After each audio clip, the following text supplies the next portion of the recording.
And speaking of problems in the Western economies, I just have to ask you this question about the incident that took place in your home country. Birmingham, Britain's second largest city, has declared itself bankrupt, basically, and it has stopped all non-essential spending. So what happened? I mean, Britain is the world's sixth largest economy. And what went wrong here? Well, because this is quite a long story. We have to go right back to the election of the Conservative and Liberal government way back in time, about more than 10 years ago. I mean, they embarked upon policies of austerity, which have been totally unsuccessful economically. The economy has grown very slowly. Then you had the very, very big setback of Brexit, which was completely irrational from the point of view of the economy. Leaving the European Union, Britain's largest market, did damage to the economy. And therefore, the economy has been growing very, very slowly.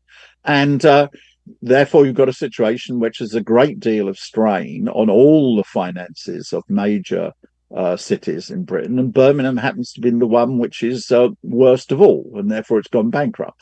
But it's not the only city economy in Britain which has facing economic problems at this time. It's a symptom rather than being something totally unique and special, although of course it has some specific features, which is what made it the worst. But it's got to be set against the very bad performance of the UK economy. Since you talked about this global slowdown, I just want to ask you, is this bankruptcy going to have a ripple effect across the Western world? I mean, you talked about it. There's a slowdown in the economic development of the developed countries. So are we going to see matters get worse? And what should we do about it? No, Birmingham by itself is not going to have a ripple effect. It's too small. Birmingham is a symptom rather than the cause of this problem.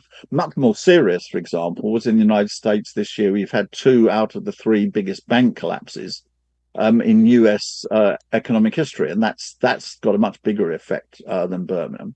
The problem is the very slow growth is putting all sorts of strain into the financial system of many countries. In addition to the bank collapses in the United States, in Europe, we have almost no growth.